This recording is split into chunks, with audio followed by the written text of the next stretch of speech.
paraan para kahit ordinaryong mamamayan maaaring magpakita ng kabayanihan.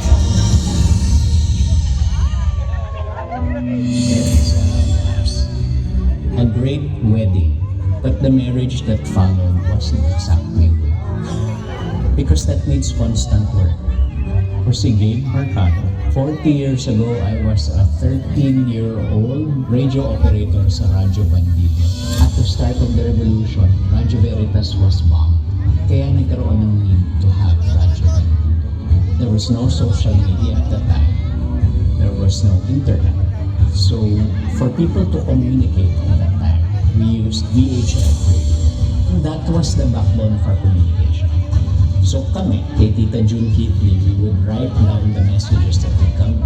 Some of our information came directly from Cardinal Sin, directly from Rile Ramos, directly from our units on the ground. Ang pakikiisa ng EDSA, yung pagluluklod ng mga tao towards a noble ideal na lampas sa self-image. A 40th anniversary like this is like a renewal of vows. And we have a chance to recapture some of the good sentiments that we had then. But buckle down to it. Hindi pa tapos. It's good to remember, but it was only the start of our journey in this participative democracy.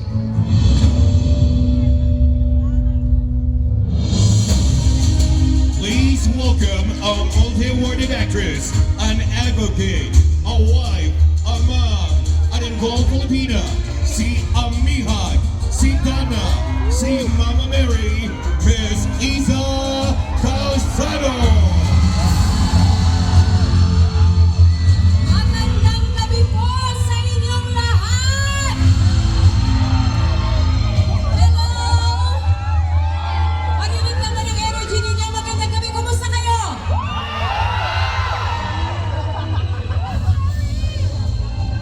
Alam nyo, napakasaya ko at ako'y nagpapasalamat na nandito ako. Kasama kayong lahat sa awit at aksyon kontra korupsyon. Alam nyo, in 1986, I was 4 years old. Nung people power. So, wala ako sa EDSA. Pero, ang tatay ko, ang pangalan niya ay Lito Calzado. Nakiisa siya sa mga nagmarcha sa EDSA at nanindigan siya para sa kalayaan noong 1986. Pakinggan, please. Naririnig niya kayo from heaven. So, thank you. Para kasi sa tatay ko, pantay ang pagtingin niya sa lahat ng tao. Ano man ang pinanggalingan at estado. Dahil para sa kanya lahat ay may karapatang maging malaya at umunlad.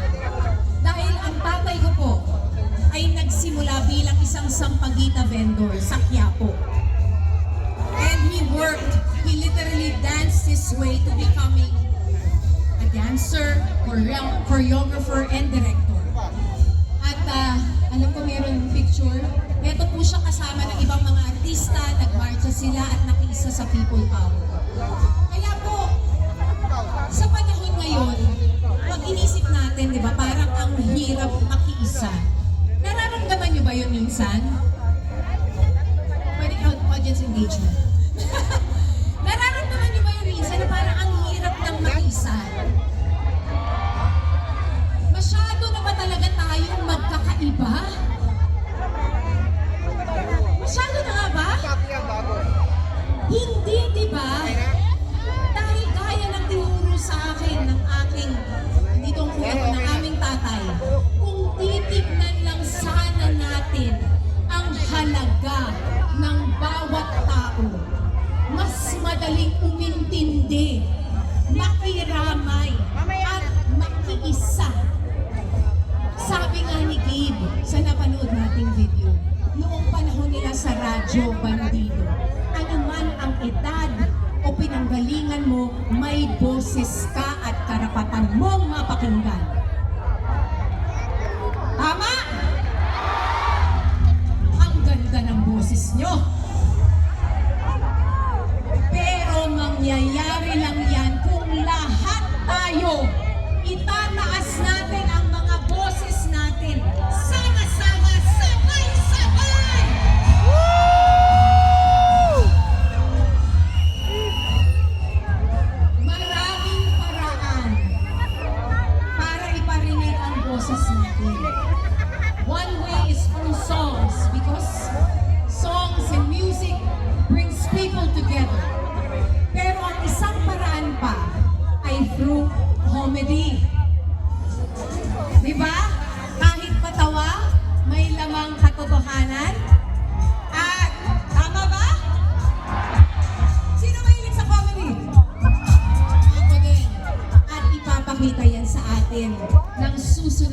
ating special guest.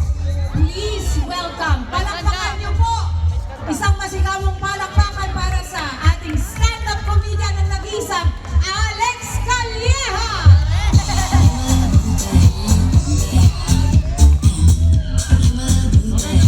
Palakpakan naman, come on!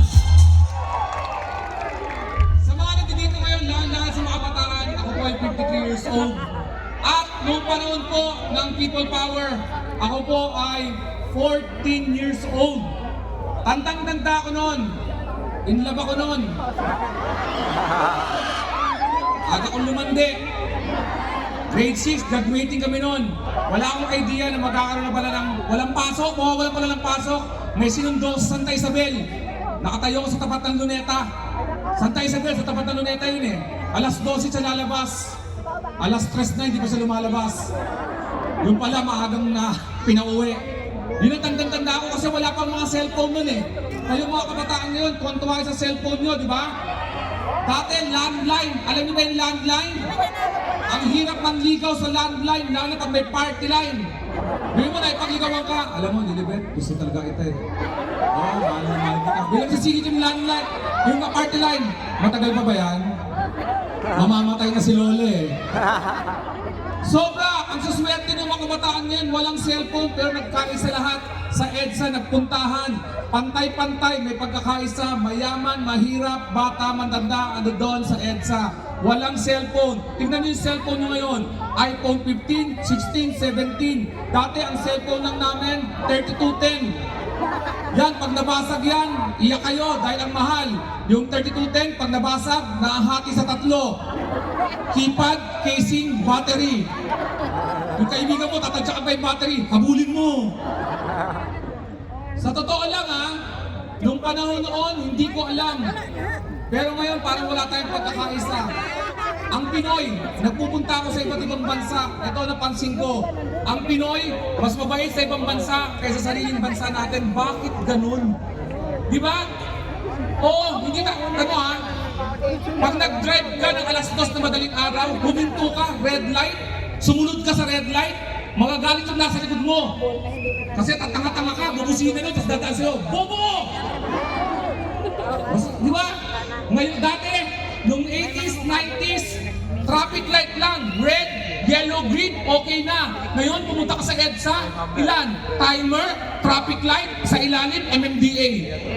Hindi mo alam kung sino susundin mo. Naka-red light, pero gumagano sa MMDA. Nakaganon ka, ano ba to? Pagsubok? Dati, tanda ko, sumusunod tayo. Bawal tumawid, sumusunod ang Pinoy. Ngayon, kailangan mong takutin. Walang tawiran, nakamamatay. Bawal tumawid, may namatay na dito. Kulang na lang, isabit mo yung patay. Basura! Dati ang takulan namin ng basura. Nabubulok, di nabubulok, dalawa lang ang choices. Ngayon, pag nagtapo ka sa Jollibee, akala mo nag-e-exam ka sa UP. Ang daming choices. Biodegradable, non-biodegradable, paper, plastic. Pag-angat mo, makdo ka na. At pag hindi mo alam ang tapunan, saan mo tinatapon? Other ways. Kasi bobo ka, hindi mo alam, di ba? Other ways. Ano katumbas ng other ways? Pag hindi ka napag-aral sa exam, sa multiple choice, yun yung all of the above. Di ba? Pag hindi ka napag-aral, pag nakita mo, uy, all of the above. Taas ng chance ako dito. Naranasan nyo naman sa exam, pag nanghula kayo dahil hindi ka napag-aral, hula ka lang ng hula, ginawa ko yun, pinasa ko kagad. Tapos sabi ko sa mga classmate ko, mga bobo. Mamaya-maya, hinintay ko yung susunod. After 1 hour, may sumunod sa akin. Sabi ko, tatrasto ko to. O, ba't ngayon ka lang natapos? Anong sabi sa akin? Alex, nasagutan mo yung likod? May likod? Alam mo, sa totoo lang ha, hindi ko alam, pero dapat magkaisa na tayo. Nagiging delikado na kahit sa daan. Sa lugar namin ha, sa lugar namin. Sa Taguig, nakakita ko ng sign nakalagay, mag-ingat sa magnanakaw sa poste. Di ba nakakatakot yun? Alam ng pulis namin may magnanakaw doon, wala silang magawa, naglagay na sila ng sign. Kaya na-hold up ako doon, sabi ko, chick, na-hold up ako doon, di ba nabasa yung sign? Pati nga kami umiiwas dyan eh. Naglakad ako sa Maynila, nakakita rin ako ng sign, pareho din, pero may konting improvement. Mag-ingat sa magnanakaw from 7 p.m. to 12 midnight. Shifting pa? Kaya nanonood ako ng flood control at baguhin niyo yung sign. Mag-ingat sa magnanakaw, 24 hours. Di ba? Ngayon, pag aalis ka sa airport, gusto mo magpahinga sa airport, para ka rin kriminal, napansin mo? Dati pag x-ray, dumaan ka, okay ka na eh. Ngayon, pag dumaan ka sa airport natin, para ang kriminal, bago ka maging inosente. Pag dumaan ka, gagayahin mo yung naka-drawing, kailangan mo tumaas yung kamay. Kasi para kang guilty ka eh. Paglagpas mo, hihintayin mo yung bag mo, lumabas. Yung bag mo, sana dumiretso sa'yo kasi pag nanginig yun, kumaliwa yun, may nakita sa bag mo. May nakita sa bag ko, nail cutter. Sabi, bawal pala yung nail cutter? Ba't bawal? Wala namang hijacker na nasa aeroplano may hawak na nail cutter. Kasi pag hindi nyo binigay ang gusto ko, imamani-pedi ko itong piloto. Saka bakit bawal yung nail cutter? May hold cutter ba na, may pumapatay ba ng nail cutter na, di ka mamatay-matay, hayop ka. Ilang kurot ka. Oo, sa ibang bansa, ang Pinoy mabait. Patawid ako sa Japan, huminto, natawid ako, may traffic light, nag-brake, kasabay ko yung Pinoy. Tumigil din siya, nagtaka ako, ginanong ko eh. Ano, tawid tayo, one time lang. Nanginig din siya eh. Pero, palakpakan natin, lahat tayo nandito ngayon, palakpakan naman.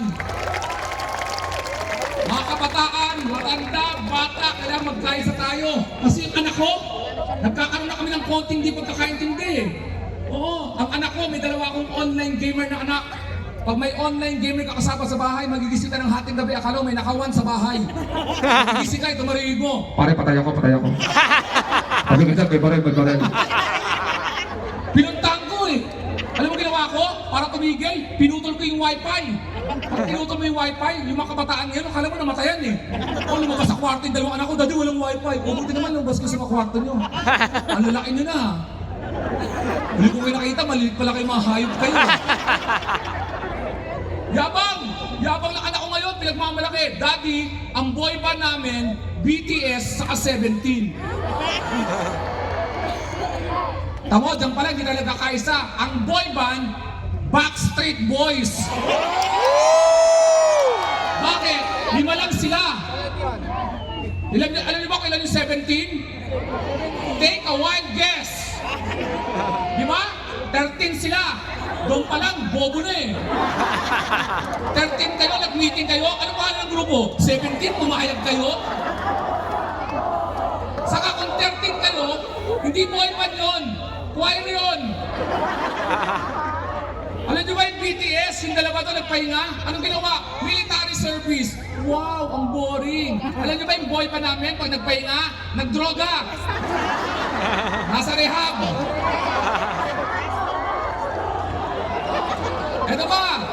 Mga kabataan niya, pinagmamalaki. Yung Spotify. Daddy, if you want to hear music, Spotify. Dance music, Spotify. Love song, Spotify. Kaya boring ang buhay nyo. Kami, nung lumalaki kami, wala kaming control sa music. Pag sakay namin sa jeep, kung anong tugtog, yun ang music.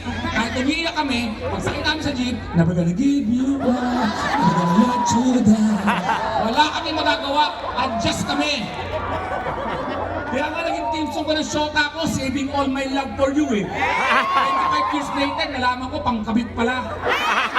A few stolen moment is all that we share.